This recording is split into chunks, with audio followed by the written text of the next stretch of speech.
All through these talks I've been touching very lightly on a theme which anyone who was treating the natural loves from a Christian point of view would have emphasized far more strongly a few centuries ago.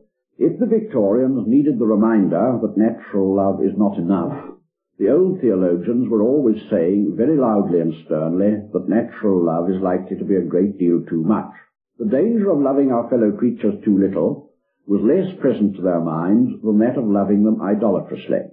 In every wife, mother, child, and friend they saw a possible rival to God, and so, of course, does our Lord. There was therefore no question in my mind of simple dissent from the older doctrine. There has been a difference of method. I have taken a roundabout way. In my critique of the loves, I have stressed their rivalry to God less than their failure without God to be completely or to remain securely the sorts of love they profess to be. And this, I hope, might make it easier for us to believe, and not merely to acknowledge verbally, that they are, after all, second things. Because to let us down while legitimately attracting us is the very characteristic of a second thing which has been treated as a first thing. There is a quite different and highly respected way of trying to divert us from inordinate love of the creature, which I find myself compelled to reject, though I do so with trembling. In words that can still bring tears to a man's eyes, St. Augustine describes the desolation in which he was plunged by the death of his great friend Nebridius. He then goes on to draw what he thinks the moral. This is what comes, he says, of giving your heart to anything but God. All creatures are temporary. It's the very nature of the universe that all individuals should pass away and make room for others. You can't have a temporal universe on any other terms, just as you can't have a spoken sentence unless each word, after filling the air for a moment, passes away and gives place to the next. To give one's heart to a created being is therefore to court disaster. If love is to mean in the long run happiness, not misery, it must be love for the only beloved that does not pass away. Now, of course, this is obvious and excellent sense. Don't put your goods in a leaky vessel. Don't spend much on a temporary building. There's perhaps no man in the world to whom such canny maxims make a stronger appeal than they do to me. As a boy, though I liked chocolate better, I always bought toffee. It lasted longer. I'm almost incurably cautious, no gambler, a safety-first man. Gilt-edged securities for me, however low the rate of interest. Of all arguments against excessive love for a fellow creature, none makes so strong a natural appeal to me as, be careful, this may mean suffering. But when I respond to this natural appeal, I feel myself to be 1,000 miles away from the spirit of Christianity. If I'm certain of anything, I'm sure that Christ did not teach in order to confirm my congenital preference for safe investments. And who could conceivably begin to love God on the ground that he is a safer investment, offers better security? Who could even include it among his grounds for loving? One has to be outside the world of love, of all loves, before one thus calculates. Such a view doesn't raise us above the natural affections, it sinks us below them. Eros himself, lawless and rebellious, when he prefers the beloved to happiness, is nearer love itself than this. For our master is one who shed tears at the grave of Lazarus, who mourned over the approaching ruin of his earthly country, and, loving all, yet had one disciple whom in a special sense he loved. And even if it were true that precautions against heartbreak were our highest practical wisdom, even if it were possible for that reason to choose the love of God, would this choice be a precaution? That God offers us security, not gilt-edged but solid gold, I well believe, but not security from sorrow. His love too may break the heart. A broken and a contrite heart awaits most surely those who follow that road most faithfully. For Christ himself that road leads to, why hast thou forsaken me? There is in fact no escape into security along the line St. Augustine suggests, or along any other. To love at all is to be vulnerable. Love anything and your heart will certainly be wrung and possibly be broken. If you want to make sure of keeping it intact, you must give it to no one and nothing, not even an animal. You must carefully wrap it round with hobbies and little luxuries and routine and avoidances of entanglement, and then lock it up in the casket or coffin of your own selfishness. And this means that in the long run, the alternative to tragedy, or at least to the threat of tragedy, is damnation. For in that casket, safe, still, and unventilated in the darkness, it will go bad. Not broken, but finally unbreakable, impenetrable, resistant to all good and joy. It's like hiding the talent in the napkin, and for much the same reason, I knew thee that thou wert a hard man. Christ did not teach and suffer, in order that we should become more cautious of our own happiness, even in our natural loves. If a man is not uncalculating and that way reckless in loving his earthly beloveds whom he has seen, how will he be so in his love for God whom he has not seen? We should draw nearer to the love of God, not by attempting to avoid the sufferings inherent in any love, but by accepting them and offering them to him, by throwing away all defensive armour, taking all risks, descending, when he so wills, into all tribulations. As so often, the words of our Lord himself are at once far fiercer and far more tolerable than those of the doctors. He says nothing about guarding ourselves from earthly loves for fear they should bring us suffering. He says something that cracks like a whip about trampling them ruthlessly underfoot when they hold us back from following him. If any man come to me and hate not his father and mother and wife and his own life, the crack of the whip is there, I think, because the strength and up to a point legitimacy of the affections is taken for granted. One doesn't bring a battery to demolish a molehill. But what, for practical purposes, does the word hate here mean? That the Lord of love should be telling us to hate, in plain prose, anyone, to cherish feelings of vindictive resentment, to gloat over another's misery and rage at his happiness, is of course out of the question. To hate in Scripture means primarily to set aside, discount, reject, almost to fail as an examiner fails a candidate. The duty of, on occasion, hating those whom we love remains, even when thus interpreted, a very terrible one. And it's also very hard to be sure when the occasion has arisen. Some of us are too ready to think that it has, others are not ready enough, and all of us are likely to be mistaken as to which sort of people we are. Sometimes a wise friend knows, more rarely he will tell us, most rarely of all we may endure to be told what we are. The extent to which a man can discern and then perform this duty will depend on the extent to which his whole life has already been transformed by the Spirit of God. If it has, then the natural love will already have been placed under and in some degree converted into agape. The cavalier poet could reasonably say, I could not love thee, dear, so much, loved I not honour more, because his mistress was a cavalier lady who already admitted the claims of honour. There are women, and in other ways not bad ones, to whom the mention of it would be meaningless, just one of those silly things that men talk about. If natural love could in the cavalier lady be thus submitted to such a quarter god, for he's not even a demigod, as honour, how much more should it in a Christian be submitted to agape, that is, to love itself? That brings us back to our main subject.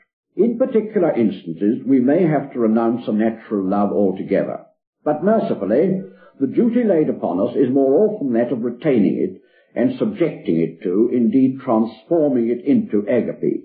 These natural loves must accept the transformation even for their own sakes, must submit to become second things if they're to remain things at all. For when God rules in a human heart, though he may often have to dismiss some of the native authorities, he often continues some in office, and by subjecting their offices to him, gives them for the first time a firm and durable basis. I know we've been told that when half gods go, the gods arrive, but that seems to me a very doubtful maxim. A heart empty, swept, and garnished of its half gods may expect, as we have been told, an inrush of visitants anything but divine, and I think we've seen it happen in our own generation. I would rather say, when God arrives, and then only, the half gods can remain. What then is agape, or love itself? We know God is love, and again, not that we loved God, but that he loved us. We must not begin with mysticism, the soul's desire for God, and the wonderful foretastes of our enjoyment of God, which have been vouchsafed to some even in this life. The best mystics will warn us not to. We must begin with God's love for the creatures. Love itself, God's love, is utterly dissociated from need. It is manifested first in creation and then in redemption. The doctrine that God was under no necessity to create is not a bit of useless and abstract scholasticism. It is essential, for it reveals the nature of agape, that which in itself is complete, self-sufficient, eternally blessed, which has no wants to satisfy, creates what it doesn't need, creates because being love it desires to give, and gives, seeing in the very moment of creation the necessity for the crucifixion. Insofar as we become capable of that sort of love, agape is entering our lives. That element in our natural loves which consists of our need for the beloved is not love itself. The desire to be loved is not love itself. The delight in being loved is not love itself. But don't misunderstand. This element is not a sin or impurity in our love which we must try to expel. The need for the beloved is no more a sin than the need for one's breakfast. To be loved is the soul's food, as bread and meat and vegetables are the body's. A loss of appetite for either would show something wrong. Both are innocent, but both are merely natural. One is not yet in love itself for desiring to be loved and delighting in it. Just in so far as something beyond and other than this need and delight enter our natural loves, so far has agape entered them. And of course, all our natural loves have in them at the outset something the very reverse of agape. In maternal affection you may say that it is not quite so obvious. It is in one sense concerned with giving, not getting. But then this giving itself is need. We all know what the cows say when the milkers are late. And I think all the givings, all the cares and toils which proceed from storge have this character. Storge, like charity, is humble and suffers long. Friend in relation to friend seeks not his own. Eros counts all things as dung to win the beloved. None of these loves desires the object's good simply for the object's sake. Yet each in its own way imitates love itself. Each makes us at some moments and to some fellow creatures what we must come to be at all times and in all relations. They can tune the instrument for that music, but they are not it. As preliminary disciplines for agape they are demigods. As substitutes for it they are idols or a kind of mirage. The invitation to turn all natural loves into agape is never lacking, and this to a Christian explains why disappointments and frictions must and should await us in them all. Foolish people interpret these in their own way. If only I'd been more fortunate in my children.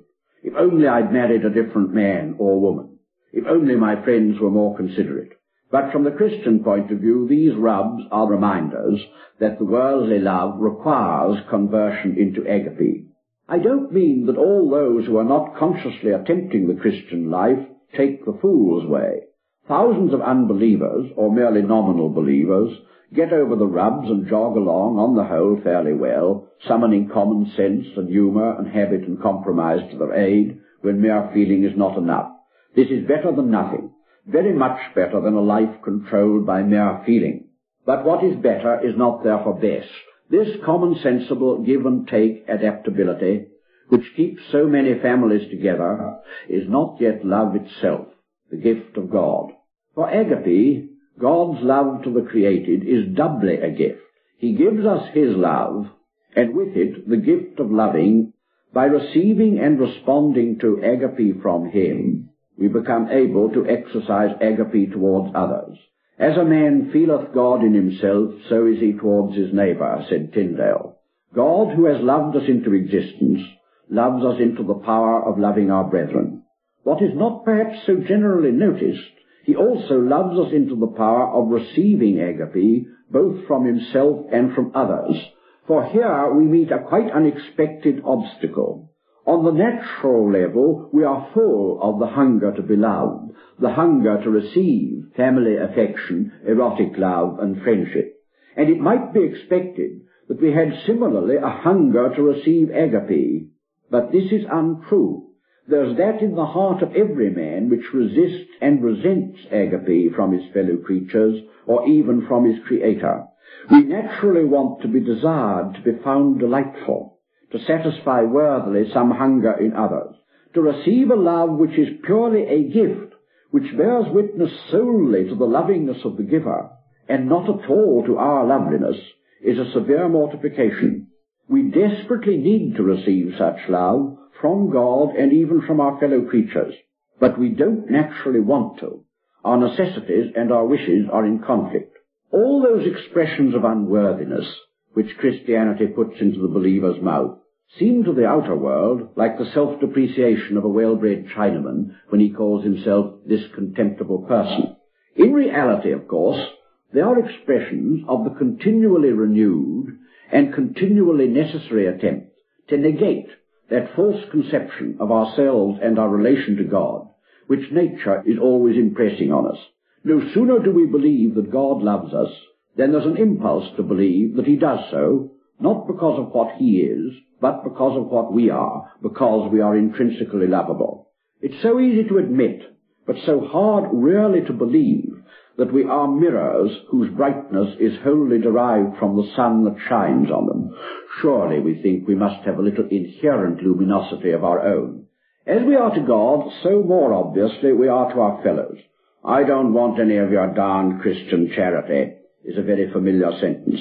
Of course, it often springs from an ignorance of what Christian charity is, more often from a well-grounded suspicion that Christian charity is not what we're really being offered, because, of course, much of what is called charity contains so much vanity, self-applause, and veiled contempt that it cannot but be resented. It is hard to bear agape from our fellows, and yet each of us needs it. There is that in each of us which simply can't be loved with natural love. Nobody can be expected to. Only the lovable can be naturally loved. You can't ask men to like the taste of rancid meat.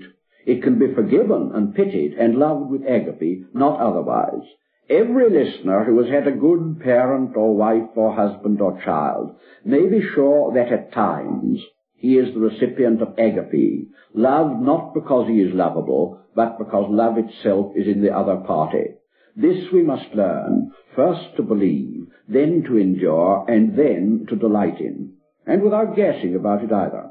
Such I conceive is the world of agape, a world of unbounded giving and unshamed receiving, where all blessed creatures need and know that they need nothing but God, and are therefore set free to love one another disinterestedly. And so your love shall be like his, born neither of your need nor of my deserving, but a plain bounty. I think those are drawing near to heaven who in this life find that they need men less and love men more, and delight more in being loved without being needed. For where agape is, there in some degree is heaven. In these talks I've spoken most about the power of agape to transform and preserve our natural love. But I hope I'm leaving no one under the impression that that is agape's function, that she is the means, and the well-being of the natural loves is the end. Of course, it's the other way round. Their ultimate value lies in their power to prepare us for agape, and to provide, as it were, embodiments of agape when God gives it, natural altars on which the flame of agape can descend. It may descend elsewhere. Some will first know it in their relation with enemies, beggars, or criminals, before they learn it in their private and natural loves. It may descend on some altars and destroy them. Sometimes agape to a desperately bad parent or spouse can arise only on the ashes and total renunciation of the natural love.